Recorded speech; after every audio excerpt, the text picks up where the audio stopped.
अस्सलाम वालेकुम, welcome to GSG vlog. मेरा नाम है गुलसनोबर गज़ल और आज फिर एक नए एपिसोड के साथ आप सबके सामने हाजिर हूँ। जी दोस्तों, कैसे हैं आप सब? जैसा कि आप जानते हैं कि GSG व्लॉग बनाने का मकसद अदब पर बात है, शायरी पे बात है, किताबों पर बात है और शख्सियात पर बात है। तो मैं हर हफ़्ते या जब भी मुझे जैसे भी टाइम मिलता है, मेरी कोशिश यही होती है कि एक नई शख्सियत के साथ, एक नई किताब के साथ आपके सामने आया जाए। और आपकी तरफ से मिलने वाला रिस्पांस बहुत अच्छा है। उम्मीद करती हूँ कि ये रिस्पांस ऐसा ही जारी रहेगा। जी दोस्तों, आज जिस शख्सियत के बारे में बात करने जा रहे हैं उनका ताल्लुक़ रावलपिंडी से है और नाम है अरशद मलिक। अरशद मलिक साहब का अदबी हलकों में बहैसियत जो नाक़िद और मुबस्सर एक इम्प्रेशन मौजूद है। नज़म और गज़ल में कमाल तबा आज़माई कर चुके हैं और रोमानवी शायरी में इनकी अलग ही पहचान है।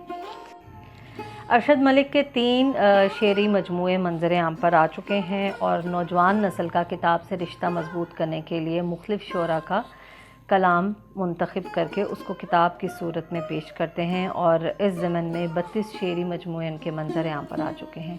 इसके अलावा 3 नातिया और 2 मज़ाहिया शायरी के मजमूए भी शाया हो चुके हैं।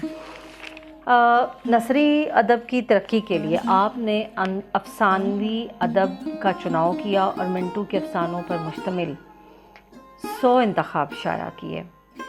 और अब बात करते हैं उस किताब की जिसने हल्का अहबाब में बहुत पज़ीराई हासिल की है और नाम है हाज़िर अल्लाह साईं। बुनियादी तौर पर ये एक सफ़रनामा है और सफ़रनामा भी ऐसा कि जिसको पढ़ते हुए आपको एक लम्हे के लिए भी बोरियत का एहसास नहीं होता, बल्कि आपको ऐसे महसूस होता है कि जैसे ये सफ़र आप ख़ुद कर रहे हों। इस सफ़रनामे में इनकी बेहतरीन हम सफ़र उनकी शरीक हयात रही हैं और इस पूरे सफ़र में उन्होंने बहुत से लोग दोस्त बनाए और घर से निकलने से लेकर घर वापस आने तक का सफ़र आपको एक ऐसे एहसास में जकड़ कर रखता है कि आपको यूँ लगता है कि आप भी इनके साथ सफ़र कर रहे थे। मुझे कई बार ये किताब पढ़ते हुए ऐसे लगा जैसे मैं उन तमाम जगहों पर ख़ुद भी मौजूद हूँ। आज से कई साल पहले मैंने हज और उम्रे की जब मुझे सआदत हासिल हुई तो उस वक्त गुनाह का और सवाब का कॉन्सेप्ट नहीं था, लेकिन जब ये मैं किताब पढ़ते हुए महसूस कर रही थी कि मैं उन जगहों पर मौजूद हूँ और अब मुझे ख़ुद भी गुनाह का और सवाब का अच्छी तरह से अंदाज़ा था। और आप यकीन जानें कि अरशद मलिक साहब ने इतना कीनली ऑब्ज़र्व किया है हर चीज़ को, जगह को, किसी भी मकाम को और हर उस कदम को जो उस सफ़र की जानिब बढ़ रहा था। ये सफ़रनामा साथ साथ आपकी ऐसी काउंसलिंग करता है कि आप हैरान हो जाते हैं। आपको यूँ लगता है कि मुझसे कोई मोटिवेशनल स्पीकर बात कर रहा है। और इसके अलावा जगह जगह पर कुरान की आयात के इतनी खूबसूरती से रेफरेंस दिए गए हैं कि अहले दानिश भी आपको कोई अपनी बात इस तरह से ना समझा पाए। और छोटे छोटे फ़िक्रे और बहुत ही गहरी बातें इतनी खूबसूरती से बयान की गई हैं कि सीधा आपके ईमान को झंझोड़ देती हैं।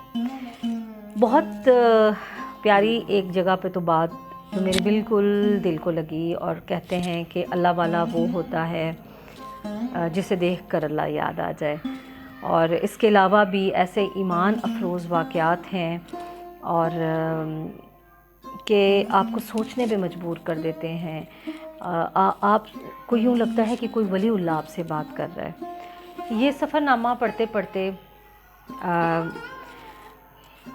आपकी रूह खुद ब खुद लब्बैक अल्लाहुम्मा लब्बैक का विर्द करने लगती है और कुछ फ़िक्रात इतनी सादगी से कह दिए गए हैं कि एक दम से आपको ऐसे महसूस होता है कि आपकी भी रूह कहीं पर गुम हो चुकी है और आप भी ऐसी ही अपनी रूह को ढूंढना चाहते हैं और आप भी किसी ऐसे ही सफ़र के मुतलाशी हैं। दरवेशों के वाक़यात बहुत खूबसूरती से बयान किए गए हैं और डिफरेंट कोट्स को इतने खूबसूरत अंदाज से पेश किया गया कि आपकी आंखों में आंसू आ जाते हैं।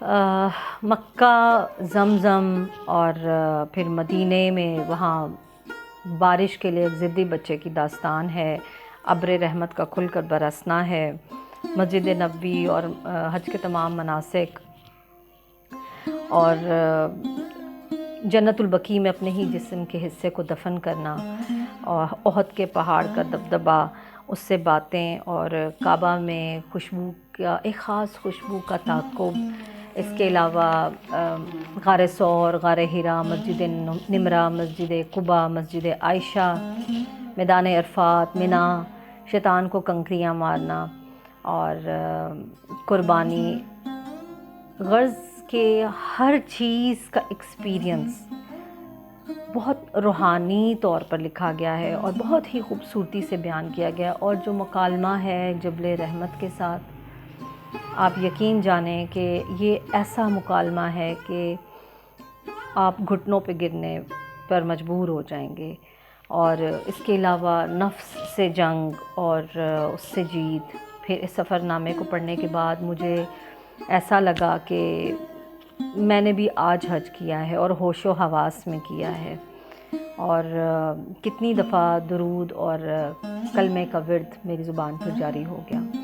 اس سفر نامے کو پڑھتے ہوئے ایسا لگتا ہے کہ سارا منظر آپ کے سامنے ہو رہا ہے۔ ارشد صاحب کو دل کی گہرائیوں سے مبارکباد دیتی ہوں، اور ان کا بہت شکریہ جنہوں نے اتنی خوبصورت کتاب مجھے گفٹ کی، اور میری اللہ تعالیٰ سے دعا ہے کہ اللہ تعالیٰ نے ان کی تمام عبادتیں قبول کی ہوں، دعائیں قبول کی ہوں، اور اللہ تعالیٰ ہمیں بھی اپنے در پر دوبارہ بلائے، اپنے نبی کے در پر بلائے، اور درود شریف پڑھیے اور اس کتاب کو ضرور خریدیے۔ یہ کتاب آپ کی لائبریری میں بے حد خوبصورت اضافہ ہوگا۔ اور اس کے علاوہ اگر آپ میں سے بھی کوئی اپنی کتاب پر تبصرہ کروانا چاہتے ہیں تو آپ مجھ سے رابطہ کر سکتے ہیں۔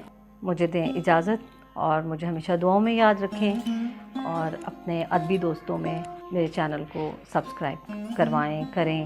اللہ حافظ۔